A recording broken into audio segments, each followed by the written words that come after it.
श्राद्ध पक्ष के 16 दिन नियम से धारण करो। हे पितृदेव, मैं आपको वर देता हूं, श्राद्ध पक्ष के 16 दिन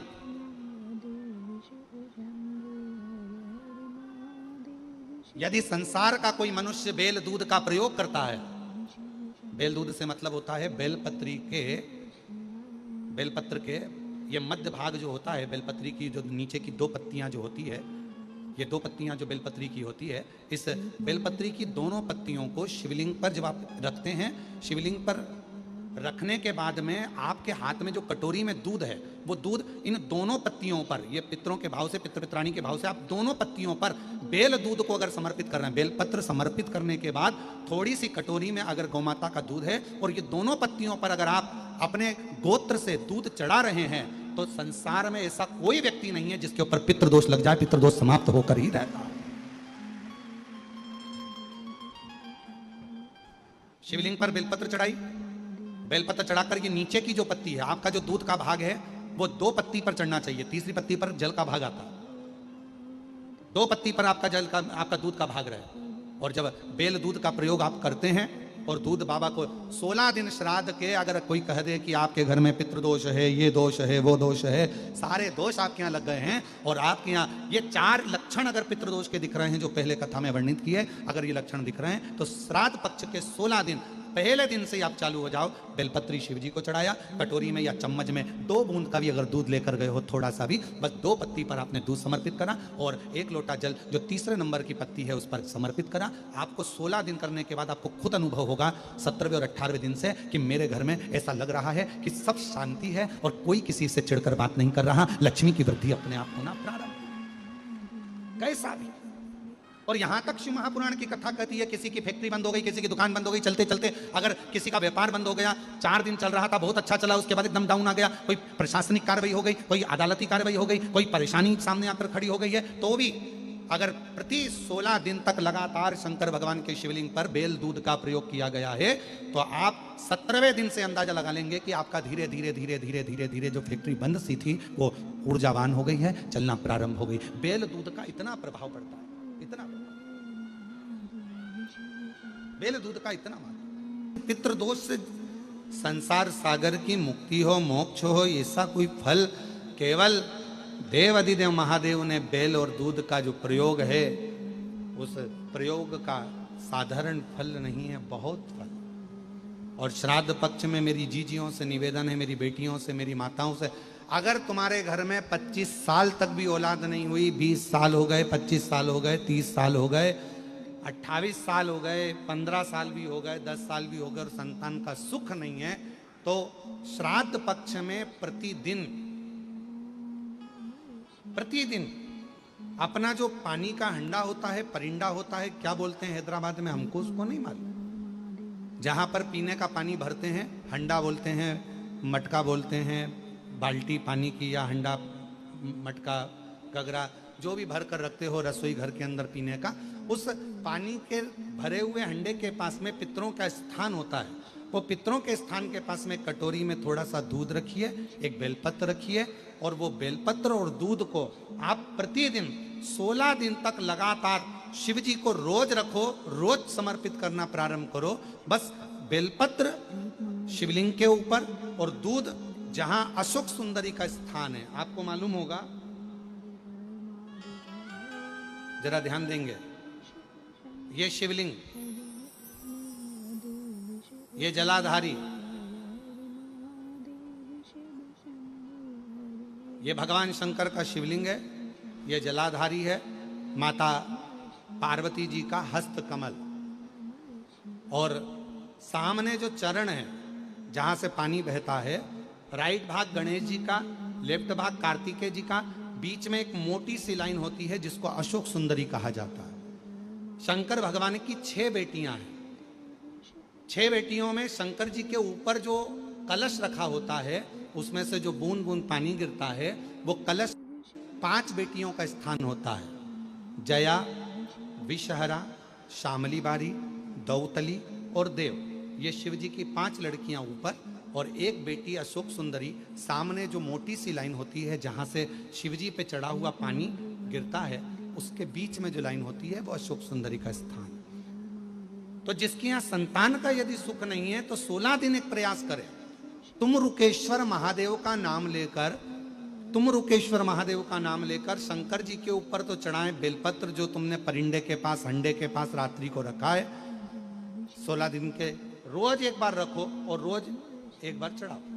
रखा, वो दूध को अशोक सुंदरी के स्थान पर समर्पित करना है और बेलपत्र को शिवलिंग पर समर्पित करना है। 16 दिन कर कर देखिए, उसके 3 महीने के अंदर देवाधिदेव महादेव की कृपा से गर्भ जरूर ठहरेगा। शिव की कृपा जरूर, शंकर की करुणा जरूर, गर्भ अवश्य ठहरेगा। पर नाम स्मरण रखना है। कौन से महादेव? जम के बोलो जरा, तुम रुकेश्वर महादेव। फिर से बोलिए, तुम रुकेश्वर महादेव। संसार में रहने वाला मानव, दुनिया के कई लोग उनसे कहेंगे कि इनको पितृदोष लग गया, दुनिया के कई लोग कहेंगे इनको पितरों का दोष लगा हुआ है, पितृदोष लगा हुआ है, पितरों का दोष लगा हुआ है, पितृदोष लगा हुआ है। पर वो पितृदोष लगता क्यों?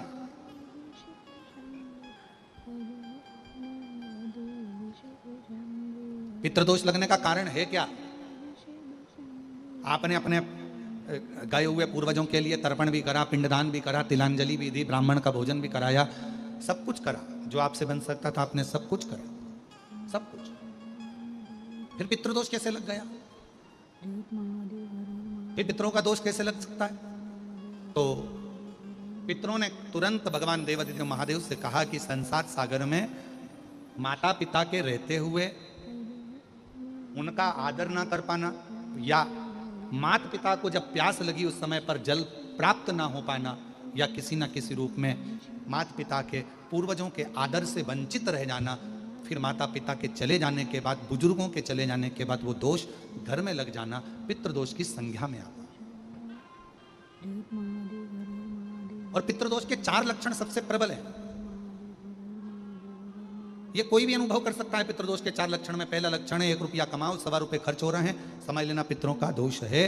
दूसरे नंबर का, एक व्यक्ति घर में बीमार है, ठीक हुआ, दूसरा बीमार पड़ गया, तीसरा ठीक हुआ, चौथा बीमार पड़ गया, घर में कोई ना कोई निरंतर बीमार पड़ा हुआ है, दवाई गोली लगी रही है, समझ लो पितरों का दोष है। तीसरे नंबर पर आप कोई पूजन की थाली लगाए, किसी को भोजन देने जा रहे थे, किसी को पानी देने जा रहे थे, किसी को भोजन का कोई नाश्ता देने जा रहे थे, और आपकी ट्रे में से, आपकी थाली में से, आपके हाथ से अगर कोई भरा हुआ पात्र पानी का गिर गया, नाश्ते का गिर गया, थाली गिर गई, कोई दूध का गिलास गिर गया, कोई सामग्री गिर गई, कोई पूजन की थाली तुम्हारे हाथ में है और पूजन की थाली में से मालूम पड़े कोई सामान गिर गया नीचे, समझ लो कि पितृ का दोष है।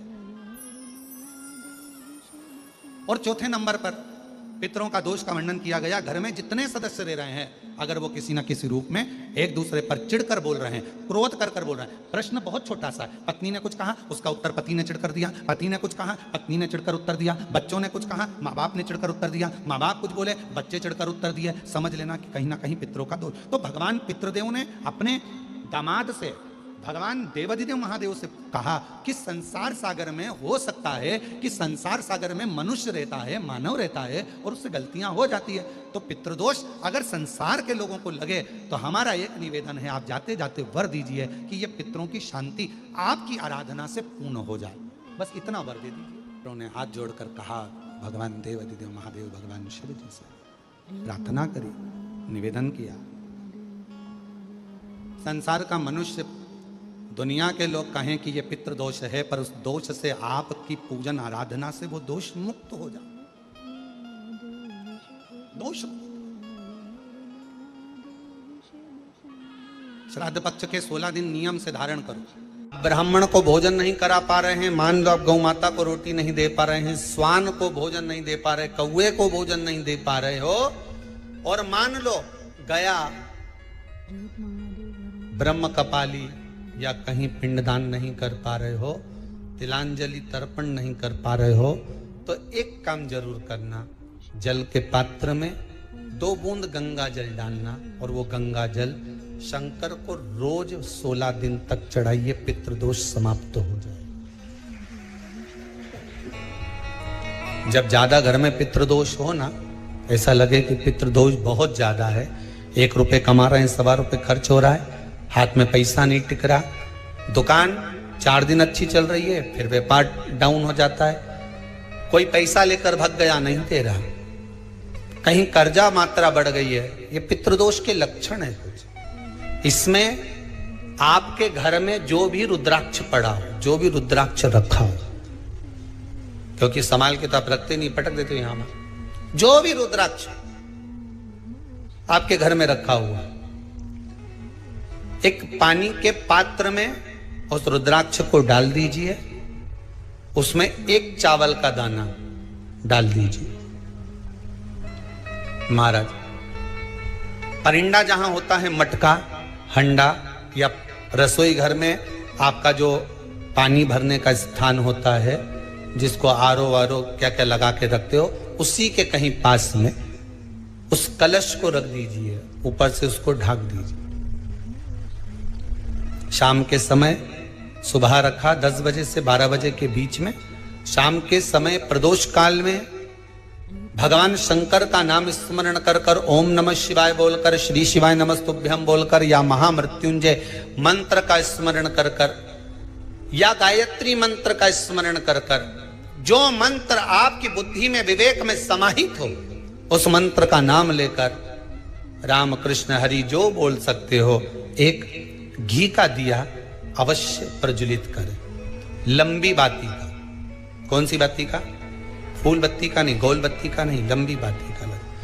बत्ती का मुख दक्षिण की ओर। कहां पर होना चाहिए? दक्षिण की ओर, ना पूरब, ना पश्चिम, ना उत्तर। बत्ती का मुख कहां हो? दक्षिण की ओर। जैसे श्राद्ध पक्ष में ब्राह्मण को जब भोजन कराते हैं तो ब्राह्मण का मुख श्राद्ध पक्ष के भोजन कराते समय अगर पूरब, पश्चिम और उत्तर का होता है तो श्राद्ध के भोजन का फल नहीं मिलता। उसका मुख दक्षिण का होता है तो हमारे घर के जितने भी पितर उस तिथि में गए होते हैं सबको उसका भाग मिल जाता है और पितृदोष समाप्त हो जाता है। इसलिए ब्राह्मण का मुख श्राद्ध पक्ष में भोजन कराते समय दक्षिण का होना चाहिए।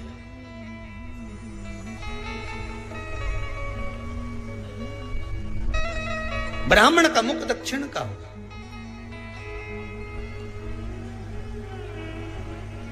यहां तक शास्त्र कहता है, महाराज अगर गौ माता को श्राद्ध पक्ष में अगर भोजन दे रहे हो तो गाय का मुख अगर दक्षिण का है, गाय का, आपका मुख भले उत्तर का हो, गाय का मुख दक्षिण का हो, आपका मुख भले पूरा पश्चिम नहीं का, गाय का मुख अगर दक्षिण में है, अगर आपने दक्षिण में गाय को खड़ी कर रखा है और दक्षिण में उसका मुख और आप भोजन दे रहे हो तो शास्त्र कहता है कि किसी पिंड की जरूरत नहीं पड़ती, गाय स्वतः कल्याण कर देती है, गौ माता स्वतः कल्याण कर।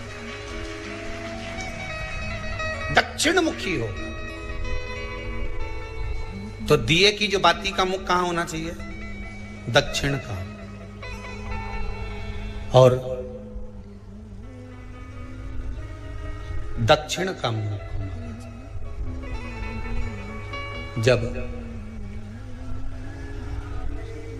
जब दक्षिण का मुख हो, दक्षिण की ओर बाती हो महाराज, तब दक्षिण की बाती जलाने के बाद में भगवान से वहीं पर प्रार्थना करें।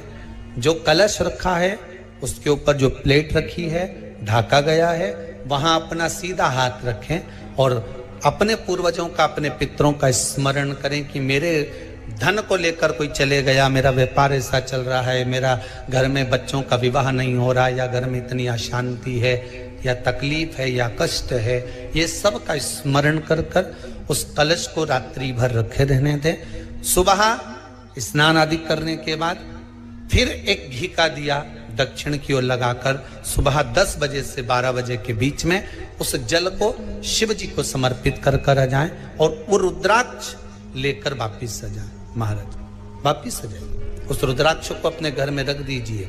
वर्ष भर वो रुद्राक्ष आपको कभी बीमारी से नहीं घिरने देगा, कभी किसी जगह खड्डे में नहीं जाने देगा, वो उन्नति की ओर ही बढ़ाएगा। भले कोई भी रुद्राक्ष हो, 1 मुखी से लेकर 14 मुखी, 20 मुखी, 18 मुखी, जो रुद्राक्ष आपके पास में, आप तो उसका स्मरण करिए, आप उसका स्मरण करिए। आपको लगता है कहीं कहीं कि मेरे पितर मुझ पर क्रोध कर रहे हैं?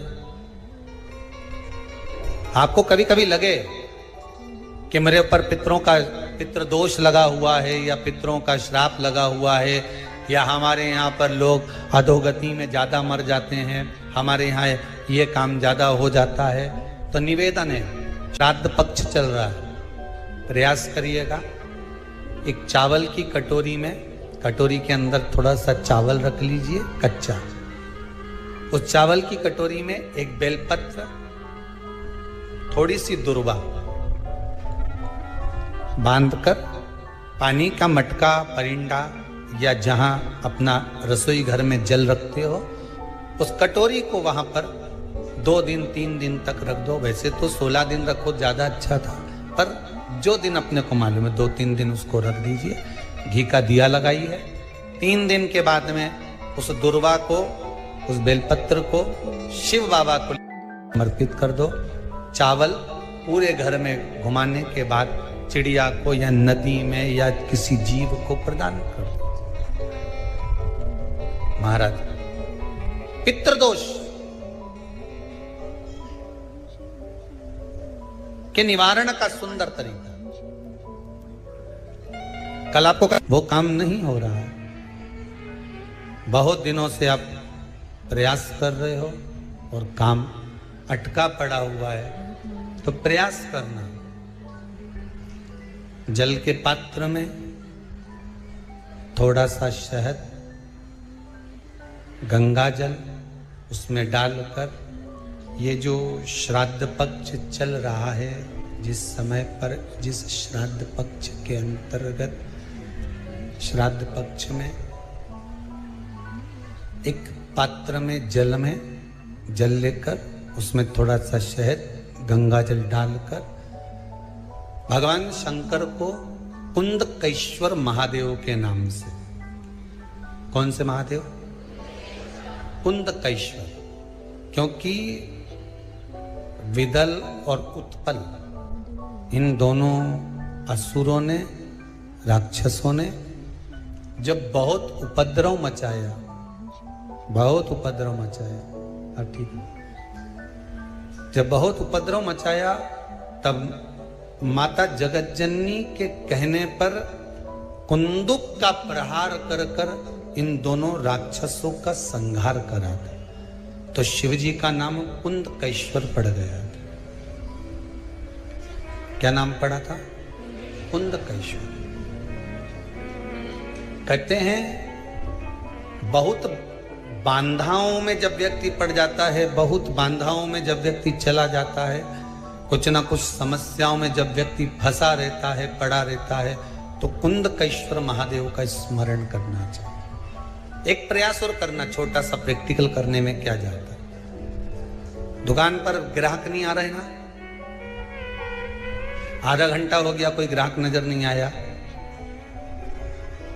फालतू बैठे हो ना दुकान पर, जब ग्राहक नहीं आता तो फ्री हो, तो एक काम करो,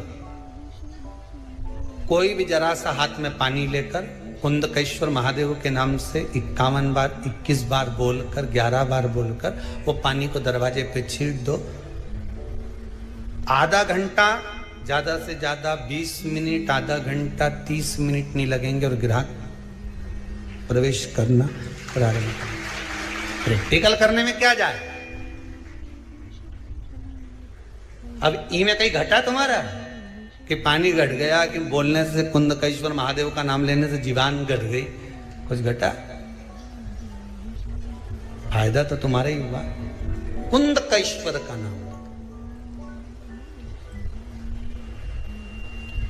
कोई काम अटक रहा है, शहद जल के पात्र में डालिए और थोड़ा सा गंगा जल डालकर इसी श्राद्ध पक्ष में किसी भी दिन जब तुम्हारा मन पड़े तब शंकर जी को समर्पित कर और साथ में 1 लोटा पानी, 1 कलश जल का अलग से लेकर जाओ। जब शहद का जल शंकर जी को समर्पित कर दो, उसके बाद सादा जल शंकर जी को अवश्य समर्पित करके। शहद का जल बांधाओं को हर लेता है, बांधा को हरता है।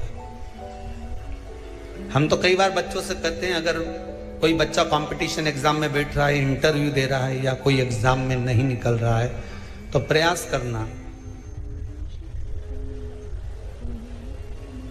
बेलपत्री का जो बीच वाला पत्ता होता है, इस पत्ते पर शहद लगाकर हथेली में रखकर अंगूठे से इसको इस तरह से दबाकर शिव जी के कुंदकेश्वर महादेव का नाम लेकर अपनी मनोकामना कर कर शंकर भगवान का जो शिवलिंग है उस शिवलिंग पर इस बेलपत्री के पत्ते को चिपकाकर आ जा और एग्जाम देने जा। बाबा निपटेगा सब काम कर। जिस बालक बालिका का जॉब नहीं लग रहा हो, सर्विस नहीं लग रही हो, नौकरी नहीं लग रही हो, जगह जगह पहले करते थे जॉब अब छूट गई, 2 साल हो गए 3 साल हो गए सर्विस नहीं लग रही हो, बहुत प्रयास कर लिया हो, बहुत प्रयास, तो महाराज काली तिल्ली को पीस कर उसको जल के पात्र में डालकर अपने घर के मटका परिंडा पितरों का जो स्थान होता है, जलाशय होता है, उसके पास में एक पात्र में रख दीजिए।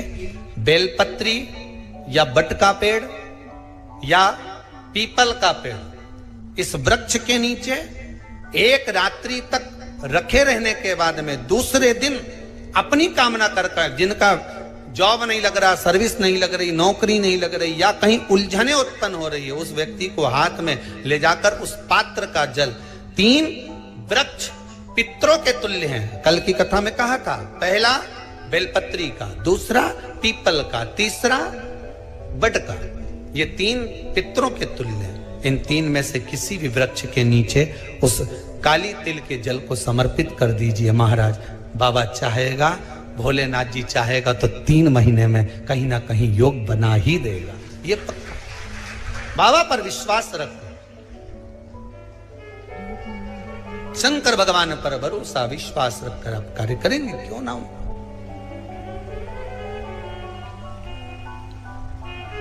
श्राद्ध पक्ष में महाराज पीपल के पेड़ के नीचे मात्र काली तिल्ली का पानी ही डाल देने से पितृदोष का निवारण हो जाता है। किसी लड़के की लड़की की विवाह शादी नहीं हो रहा हो, मंगल विवाह नहीं हो रहा हो, पानी के लोटे में थोड़ा सा काला तिल डालकर श्राद्ध पक्ष में पीपल के पेड़ के नीचे चढ़वा दीजिए महाराज। पितरों की शांति होती है, घर में मंगल कार्य होता है, मंगल कार्य हो जाता है, पितृदोष का निवारण होता है।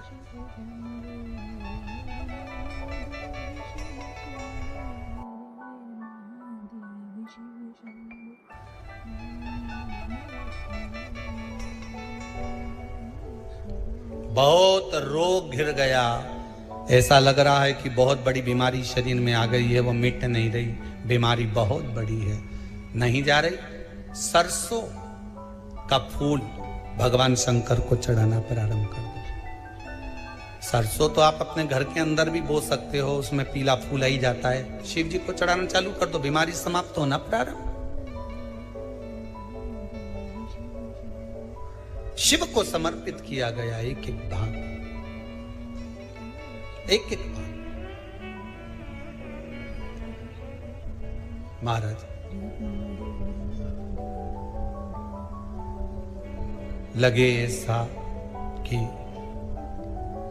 घर में शांति नहीं है, सुख लक्ष्मी तो है, परिवार भी छोटा है पर शांति नहीं। जब देखो जब किसी ना किसी का मुंह चलता रहे, क्रोध में बोलते रहें, शब्दों के तीर चलते रहें, शांति नहीं है।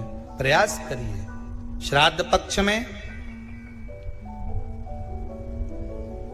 जिस समय पर ब्राह्मण को भोजन करने के लिए बिठाएं, या श्राद्ध पक्ष के अंतर्गत ब्राह्मण जब घर में भोजन ग्रहण कर रहा हो, उस समय पर थोड़ा सा कोई सुगंधित पदार्थ, इत्र आदि पानी के मटके के पास, परिंडे के पास में, जलाशय के पास में उस इत्र को थोड़ा सा कोई रुई में रखकर छोड़ दीजिए। घर में कभी क्लेश नहीं हो सकता, शांत का माहौल हो जाए। पितृपक्ष में किया जाए, पितृपक्ष। और एक बात और अच्छे से ध्यान रखिएगा, आप ब्राह्मण को भोजन कराएं ना कराएं, आपने धूप छोड़ी ना छोड़ी वो पता नहीं, गाय को रोटी दी ना दी, स्वान को भोजन दिया ना दिया, कौवे को भोजन दिया ना दिया, चलेगा। पर जिस दिन अमावस्या के दिन पितृपक्ष समाप्त हो, उस दिन प्रदोष काल में, प्रदोष के समय पर, प्रदोष काल में शाम के समय पर जाकर किसी भी नदी, तालाब, बावड़ी, कुआं, कहीं ना कहीं जो आपके पास में हो, वहां पर एक घी का दिया, बत्ती का मुंह दक्षिण की ओर कर कर अवश्य जला कर जाना। सारे पितृदोष समाप्त हो जाएगा, सारा पितृदोष समाप्त। अमावस्या के दिन किसी भी जलाशय के पास में, नदी, तालाब, बावड़ी, कुआं, जो आपके शहर में, आपके गांव में, आपके नगर में हो, वहां जाकर लगा दे। अगर नदी, तालाब, बावड़ी, कुआं नहीं है तो पीपल का वृक्ष हो या बेलपत्री का वृक्ष हो या बट का वृक्ष हो, उसके नीचे लगा दो प्रदोष काल में। पर अमावस्या के दिन लगाएं जरूर। क्यों? क्योंकि अमावस्या 16 दिन तक पितृ मृत्यु लोक में आने के बाद में भोजन ग्रहण करते हैं। अमावस्या के दिन पितृ शाम के समय प्रदोष काल में शंकर भगवान का नाम जाप कर कर नदी, तालाब, बावड़ी पर पानी पीने जाते हैं। वहां से जल का आचमन कर कर पितृ अपने लोक को चले जाते हैं प्रदोष काल के समय पर। इसलिए प्रदोष काल में जलाशय के पास में, बावड़ी, कुआं, नदी, तालाब के किनारे पर दिया लगाया जाता है दक्षिण की ओर मुख कर कर बत्ती का। तो पितृ आशीर्वाद देते हुए जाते हैं कि फलो फूलो, आगे बढ़ो, उन्नति करो, तरक्की करो। ये पितरों का आशीर्वाद रहता है, पितरों का वर रहता है। आप देंगे उसको मिलेगा। कुछ करा ना करा, फिर अमावस्या के दिन, जिस दिन पितृपक्ष समाप्त हो, उस दिन दिया दक्षिण की ओर बाती का मुख कर कर लगा। महाराज